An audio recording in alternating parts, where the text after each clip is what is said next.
You scan a wine list and you instantly find wines that match your taste, which I personally used last night at the party and it worked out.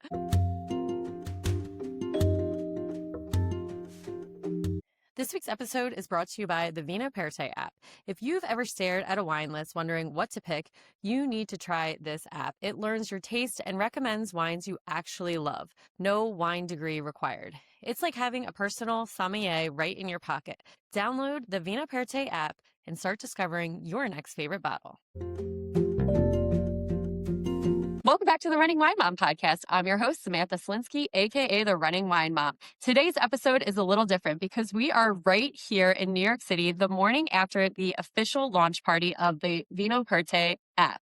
I'm here with founder Emily Buckley, and we are going to talk all about it. Last night, we were here at the launch party in the city. We were surrounded by creators, investors, and a whole lot of people who love wine and were scanning the lists on their phones, which honestly felt like the perfect setting to talk about this idea.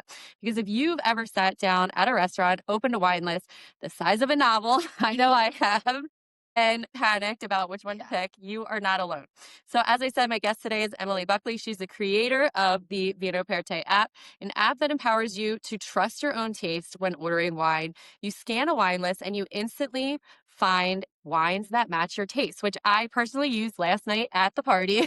And it worked out. And think of it as taking the guesswork out, the intimidation and the awkwardness of I'll just order the second cheapest bottle moment out of the wine ordering, which again, I've done. So today we're talking about the story behind the app, the problem she set out to solve, what it takes to actually build a tech startup in the wine world, and what happened when the app finally launched right here in New York City. So without further ado, let's welcome Emily. Welcome. Hi. Thank you so much for having me. And thank you so much for coming up to New York for the launch party last night. That was awesome that you made it work. Yeah. Really appreciate it. Thank you. It was so great. And really one of the most exciting things was when I opened the app and scanned the wine list and it picked one for me. Yeah. And as a mom, and a lot of our listeners are moms, we are constantly making decisions all day long. And I feel overwhelmed. Like, what if I'm going to pick the wrong thing? And it was like this weird relief last night when I saw the wine list and I just like scanned it and it was like, here you go. This is what you're doing. Yeah. So that was cool. So That's cool. Very cool. To start each episode, we have our wine and win of the week segment. This is where we share our favorite bottle of wine, vent about something that's been bothering us, and celebrate our recent victory. So grab a glass, take a deep breath, and let's get started. So, Emily, what is your drinking wine of the week?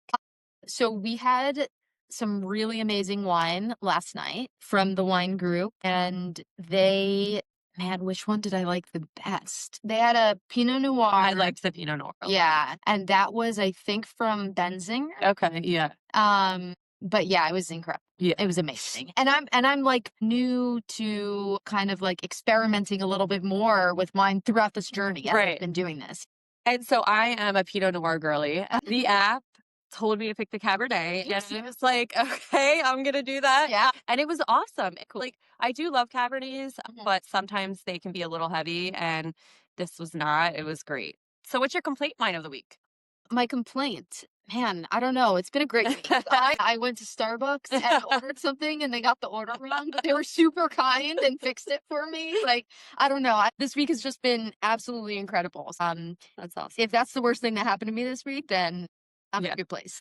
And I'm going to guess your win, but what is your win of the week? My win was certainly, all of the events surrounding this launch of the app and whether that's between recognizing that within the first 6 days, we had folks in over 50 cities around the world using this. Yeah. And at this point, I've spent $0 in marketing, which is kind of crazy adoption for no money spent in trying to get the word out there. But that really just signaled to me that I was onto something that had organic demand. Yeah. Which is so cool. Yeah, it was really cool. Like at the party last night, you guys had that screen of where they were with a map. And then it had kind of like disclaimer at the bottom, like the countries that it was in, which was really, really cool. Yeah. Like really thrilled when I saw that Portugal was incredible.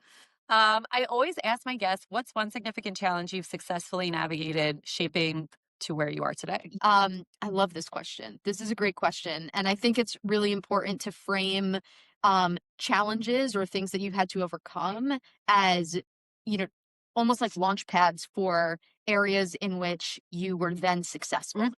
Mine is certainly in the sports world, but then it kind of transcended into my career. Right. So I went to college to play soccer. I was a soccer player my whole life, didn't really play any other sports, really focused, laser focused on soccer. And when I was a junior, the lacrosse coach approached me and said, I've been watching you play soccer. I think you could be really good at lacrosse. Now, I'm a kid from Brooklyn, New York, right? We did not, now they have lacrosse there, but we did not have lacrosse when I was growing up. So I'd never even seen a game. I had never like thrown or catch a ball before. And I was really nervous about doing this. So I thought about it for a little bit. And then ultimately I decided, okay, yes, I'm going to go out. And the first practice was awful. It was like February and freezing. It was like hailing. I had hail pelting my face. And I'm like, what am I doing? Why are you doing this? I can't catch. I can't throw. I get hit in the face with the ball so many times because I just didn't have the skill set. Yeah.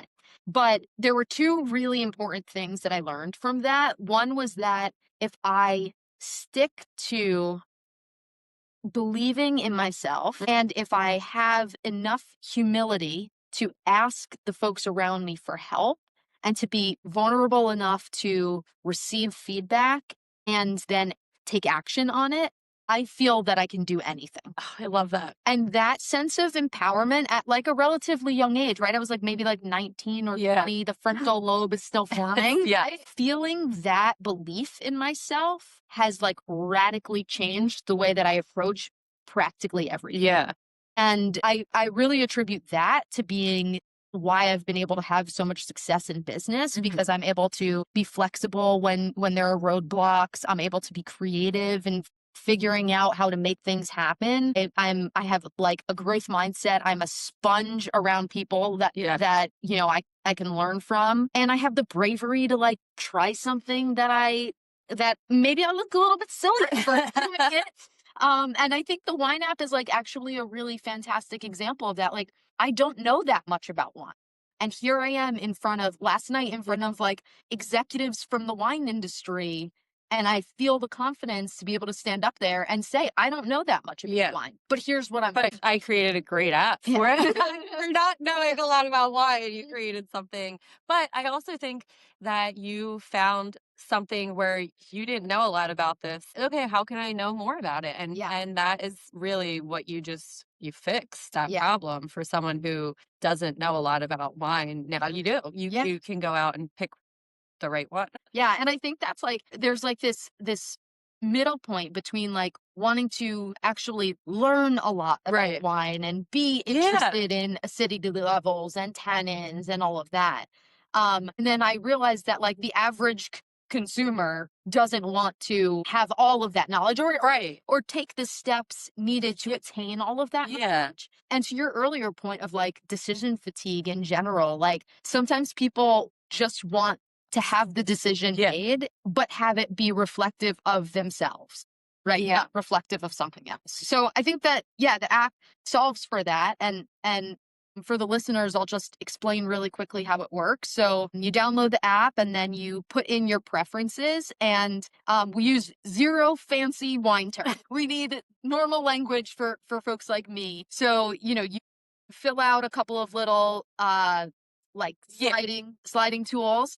And then it sets your profile, you scan a wine list, and then it picks the top 3 wines that match your palate from a mathematical perspective. So you actually get a percentage base. That's really cool. Yeah. So, and I'm excited to learn, to talk about how this actually works, because I'm so intrigued as well. Yeah. But we are here, you had the launch party last night. Like, how did it feel when you saw people utilizing the app in real time? Yeah, it was really cool. Yeah. It was really cool. It was awesome to see how many people were excited by the innovation. I think the industry at large has maybe not innovated from a technology perspective as much as some other industries. So I think there's an opportunity there. And it was really cool to see people open to that.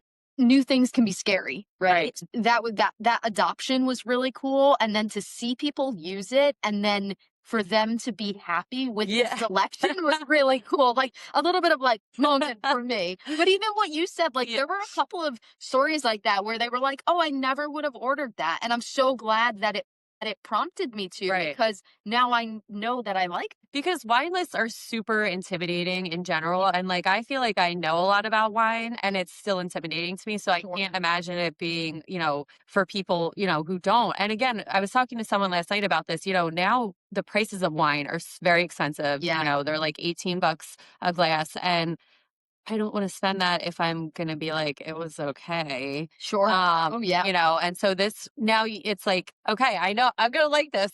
I feel comfortable doing that. Yeah. And so the other thing was like when you were building this and last night to see it was real to see those cities on the map, like how did that make you feel?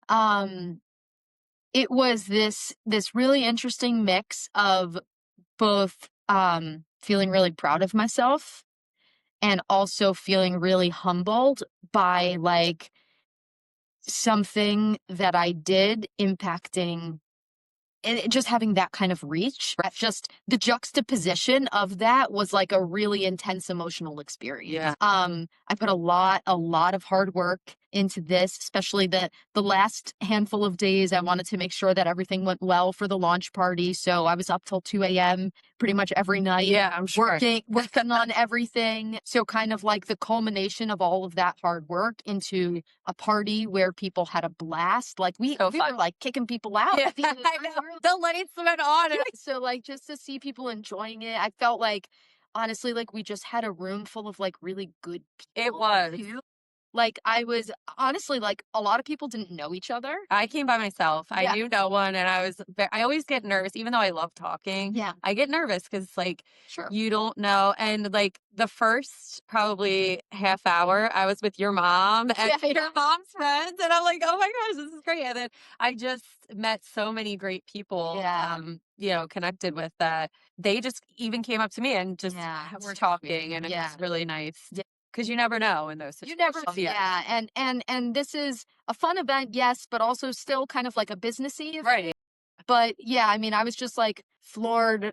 Obviously, my family and my friends who came, I obviously know that they were really genuine and good people. But the folks that I invited, I mean, we had Forbes there, we had the wine group, we had Open Table, we had folks, one group, we had Food Network, like we had folks from like all these different large companies, and it was just so cool to see how like everyone just jived. It really felt like almost like it was some sort of like class reunion. People were just like jiving. It was awesome. And like when you were talking about the names that were going to be there that were there when you were giving your speech, I mean, I was like, wait, well, who are they? But also you couldn't tell who they were because it was such an organic group of people, which was pretty cool. Yeah. All right. So tell everyone a little about yourself and how this app came to be. I heard the story last night, which is really cool. Like, what was the moment when you realized someone needs to fix this problem? There's some white space for it. Yeah, for sure. So I was traveling through Italy. And I'm actually an investor in a couple of women's soccer teams in Europe. So I had gone over there to go watch one of the games and ended up making a little trip out of it. And I was in Europe to do a lot of things. Yeah. So but I brought one of my childhood friends who was here last night too. I brought one of my childhood friends with me, and we were in Venice. And Venice is like the most amazing, romantic, just perfect place, right?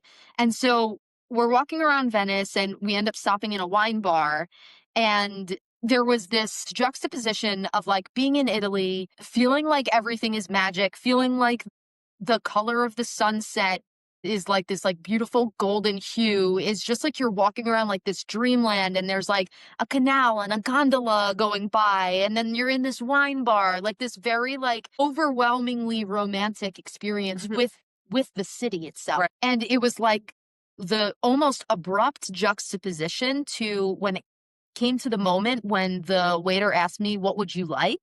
where I hesitated. And you know, I find myself sometimes in moments where, specifically around things that I'm not super familiar with, where I feel a little bit anxious, a little bit nervous. I feel like my pauses are in eternity, even when they may have only seconds, right? And it's like this quiet pressure that's like my eyes are darting back and forth on the menu, and I'm like, ooh, Cabernet Sauvignon, like I do like that, but am I gonna like it from here? And I'm such a lightweight. I can't, you know, I'm good for like 2 glasses of wine, right? So I've got to choose really strategically. And I got like almost like a little bit like annoyed and frustrated at myself of like, oh my God, Emily, you're in Italy. Everything is going to be good. Just like pick anything. And I could have asked my friend, and I could have asked the waiter too. But like there was something about like when he said like, what would you like? If I outsource my opinion to someone else, that only takes agency and confidence away from me, right? Mm-hmm. But the truth of the matter was, I didn't have the confidence to order what I knew I would like, and I really couldn't articulate in fancy wine lingo, right? Like I couldn't talk about. I couldn't even talk about like dryness. Yeah. Right. So that was an experience that I had. Mm-hmm. And then when I came back to New York, was out to dinner with a bunch of my girlfriends from my childhood in the West Village, and experienced kind of like a similar thing. But I noticed that other people at the table were experiencing it. Yeah. So, and the more that I talked about it, whether it was like with the woman who cuts my hair or at like business dinners, and I just started being vulnerable about this. Like, I don't really know. I don't know what to do. Yeah. I need to find an answer. I found out literally almost no one does. Like, unless you actually know a lot about wine, you're either defaulting to something that you just is like, okay, this is my safe bet. Yeah. Or you're just kind of like guessing, gambling. Someone else ordered something, you're going along with it. You ask the waiter, they give you their recommendation, and it's just a gamble. Right. And I think about, so like that's the experience that I had. And then thinking about it from like a business perspective, when I started recognizing that this was not just me, I started doing a little bit of research. And so I looked into the wine industry and recognized that there was nobody who was actually personalizing wine. Right. And then I read this study in McKinsey that 71% of consumers expect businesses to deliver personalized experiences. Wow. Which is, I get that. Yeah, I was like, totally. I want that. Wow. And then I think of, what does that mean for businesses and how do they deliver on that? Okay. And what does that mean for industries where nobody's delivering on that? And so to me, I identified a white space. Mm-hmm. So a lot of people come home from Europe and they've got like some good stories, maybe some souvenirs and like damn good pictures. Yeah. It's like I came home with an app idea. Space. And for listeners who may not be familiar with the term white space, it's pretty much an area of business that nobody has filled yet. And there's an opportunity there to fill it. Right. And so, I've always been a little bit business minded. I'm a super scrappy kid from Brooklyn. I used to take my lunch money. I told this story last night. You got to tell the lollipop story. I told this story last night. My mom was real proud. Listen, that's a great mindset. Yeah. So my mom used to give me a $5 bill every day for lunch. And I grew up here in New York City where they let you out for lunch. So you'd get to go and spend that $5 at, any of the little restaurants around the school. But I would actually spend that money before I got to school. I would stop at the corner bodega and buy a bag of lollipops. So 30 lollipops in a bag.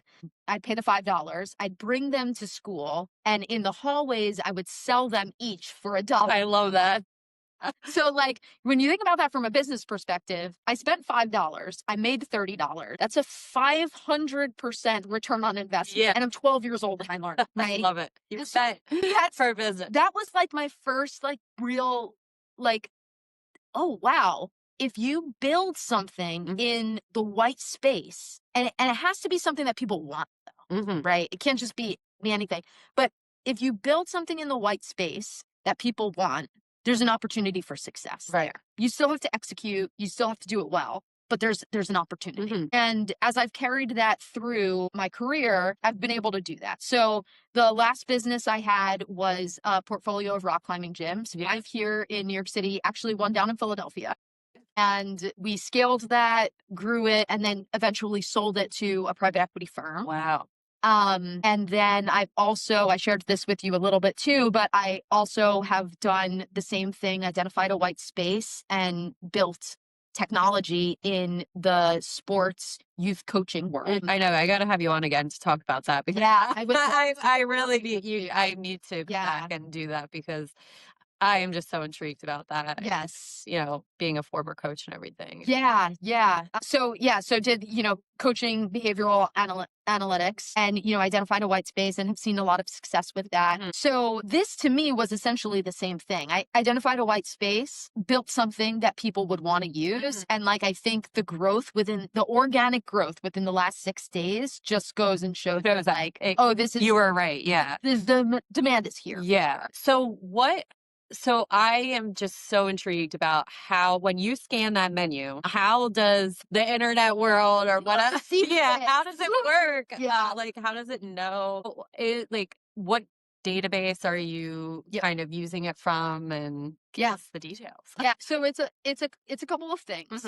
There is some AI technology, specifically around capturing pictures, scanning the picture for text, and then matching the text together. Okay. Right. And then there's and for the folks who are familiar with coding, then you'll understand this, but there's things that are called deterministic values. And so we use deterministic values to assign certain things that you may find if you were to read a book about pairing wines with food, right? And you can actually, I'm not sure if you saw this, but there's a feature on the app where you can add in what you're eating. Okay. So that it takes that into account. Right. When I did see that. Nobody was eating last night. Yeah. We had charcuterie. I did have some cheese. Yeah. I didn't put that in. Yeah. Because I know I wanted red wine anyway. Yes. So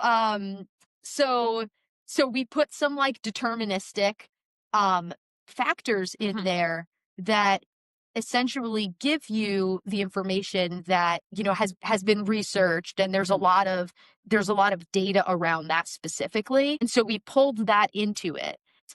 So it scans the menu, it pulls in kind of the pairing both to food and your own palate, and then it scores it mathematically. So it prompts you with three top items, right? The first one is the best match. So that's going to be the one that scores highest against your profile. So that's probably a 90 plus scoring to your individual profile. Okay. Then the second one you get is adventurous pick, which is if you want to explore a little bit. Yeah. And that one means that it matches your profile to 80%, and there's only one option that's an outlier. Okay. So maybe it's a little bit more fruity than you normally go. Okay. So it is an adventurous pick. It's kind of like pushing your limits a little bit. This is one that could be really fun if you're open to try something new. And then the third one that shows up is your safe bet. Okay. Which is just you can't go wrong with this one. Right. It matches your profile, and also it's not too extreme in any kind of way. It's kind of center of the road. And then if you scroll down, you'll see all of the rest that didn't make it into the top 3, but you'll be able to see the percentage of it that it scored against. So you'll see 78% score. And that's I'm so excited to test this out, especially this weekend. I'm sure I'll be getting wine. Yeah. But just if something comes up that I'm I normally would choose this, but it wasn't in my top, and how it matches, maybe I'm wow, I'm second guessing myself of what I like, which I think. So also women in tech, that's kind of a tough. I mean, there are so many successful women in tech, but it's still, kind of male dominated. So how does it feel to be, and also the wine industry is male dominated a lot of times. So how does it feel to be a successful woman in tech in the wine industry? How did you kind of push through those boundaries? Yeah, that's really interesting. I have, at this point, it's almost what industry is not male dominated? Right. Let's smash through these ceilings left and right. But I will say that specifically the industries that I've worked in have always been predominantly male dominated. And I think it goes back to kind of the story that I told earlier, just about having the confidence in myself and honestly being humble Yeah. enough to learn from people who know than me. Such an underrated trait. Like, I Yeah. feel like it's like if you just take your ego to the side, Yeah. I mean, you can be so successful with it. Totally. So I think I operate very comfortably Mhm. in areas where maybe I'm a little bit seen as the underdog. Mhm. Actually don't mind it. Yeah, that's Like, cool though. and the wine, so like the wine industry has been really interesting. Mhm. I think it's been a little bit of like a mix of responses that are almost like a little bit nervous about like, is this AI taking my job? Yeah. Right. And it's not. No. And the way, specifically the way that like I see this is like, I see this as an empowerment tool for people to Right. understand themselves Yeah. better and to have confidence in themselves. Yeah. I'm not trying to compete with a Sam who knows so much, and can provide so much value Yeah. to someone. And right? and that's what I think too. Like when I go, I mean, if I, for example, went to a chain restaurant, they're not Yes. going to have someone there Totally. explaining the wine. And I used to work and I bartended down the shore for years, and I love wine and I know the wine, but like I'm still not as knowledgeable. If someone took that out and like, Yeah. the app out, I would never feel offended by it. But Right. there's only specific, and if I go to one of those restaurants, I'm not going to be pulling out my phone to use No, the app. right. But you're not in those restaurants a majority of the time. Exactly. Exactly. And so that's just, I think, like something that you, like you said, it empowers you to kind of make your choices. Yeah. And I think like, and the other aspect of the industry that's been really interesting is like this tech Mhm. aspect, right? And the wine industry as itself, as I mentioned before, hasn't really innovated all that much Right. from a tech perspective. Mhm. There's a couple of apps out there that um, are doing some cool things. I think primarily focused around e-commerce, though. Yeah. And Right. like that's just not like that's not something that I care about. Right. I don't care about e-commerce sales. No. I care about creating good experiences, and that's been consistent through my career. Right. Yeah. At these rock climbing gyms, we had amazing communities of members, kind of like last night, like Yeah. just like good people having a good time together, enjoying each other's company. Mhm. And so I love to be a curator of experiences. Right. I'm not trying to sell people bottles of wine off of my app. No. That's not me. Yeah. I'm like, I want to give you a damn good experience. Yeah. And I will say there's another app where you can, when you go to like a wine store, you can put it in and it will give you a rating for it. Yes. And I use that app a Yeah. lot. And so Yes. like I said, when I learned about this, I'm like, I will use this app Yes. a lot because I already am using another app that like, Yep. when I go to, and so could this do that at like if I go to a wine store, could this app help me with that as well? It's a great question. Yeah. It can. Yeah. It was specifically built, like the technology behind it was specifically built for the wine list. Okay. I tested it at a wine shop and it worked at a wine shop, Okay. which is amazing. You do like how would you, if there's not a list, like you just take a picture of the wine? Yeah. So like what I did was I went to a wine shop and I had about like 5 bottles that I wasn't sure Okay. about, and I pulled them all out and I just stood them up next to each other on the like on the table. Yeah. And I scanned that. Oh. And then it picked from there. Heinz is, I go to Wegmans to get a lot of my wine. I'm like, I'm gonna be like, excuse me, sir. I need to put the down. Well, that's how I realized it could work in that setting. Yeah. And then we started doing so my developer, we started doing some testing on just like wine shop walls. Okay. And as long as you're close enough where it can read the text, Okay. it will work. So yeah, so if it's on a shelf, you can Yes. just take a 100%. That's really going to Yeah. be so helpful for Yes. me because I spent Yeah. so much time, just being like, okay, that's one step ahead of the app that I won't name, but like, Yes. because I have to put in individual ones. But if I can just like be like, all right, I don't know which Sauvignon Blanc I want, just tell me to pick, that would be, Yes. and the best, oh my God, I love that. Yeah. And I think it also goes back to like having more confidence in yourself Yeah. than someone else's rating. Right. I don't know Joanne from Indiana. Yeah, exactly. Hi, Joanne. Indiana. Like, I don't know. Yeah. Right? And like, Right. am I going to have, and like, if she loved this Sauvignon Blanc, Yeah. that is amazing for her. And I'm Right. so happy for her. Yeah. and I may not like it. Yeah. And that's the other thing too. Like I use that app, but I don't rate things all the time. Yeah. Like my Yeah. husband will rate them, but like Yeah. I don't. And it's kind of sometimes like with a restaurant too, where a lot of restaurant. I mean, I don't do this, but people who have a bad experience at a restaurant are more Yes. likely Totally. to leave a review than like someone who. So it's like Yeah. maybe that's skewed, but the great thing about that is like it's tailored to me. And Yeah. if we both go into the wine store, I'm going to get a different answer than yours is. Yes. Which is really cool. Exactly. So did you have to go through any tasting of wines or to go and put it in that? Because I know it's a lot of computerized AI, Yeah. but what did you have to do? How much wine did you have to taste? Yeah, so it's actually because this is probably in the last like 6 months, I've probably had more wine than I've ever had in my entire life. Wow. Well, it comes with the territory, you know? It's been really interesting. It's been eye-opening. I live in Brooklyn, in a little neighborhood in Brooklyn. We've got a ton of wine shops. Okay. I now go to all of their wine tastings. I Cool. chat with them about it. So yeah, it's been a really interesting learning curve for myself as I've, dove headfirst into this like brand new world that Right. I knew nothing about. Yeah. So it's been really interesting and I'm still learning, Yeah. right? Which is great. That's something that, again, I feel like is underrated. I think people stop wanting to learn at some point. Yeah. And you were the perfect example of like, you didn't know much about wine and now you're kind of, you're learning along the way. Building the plane and flying it as I go.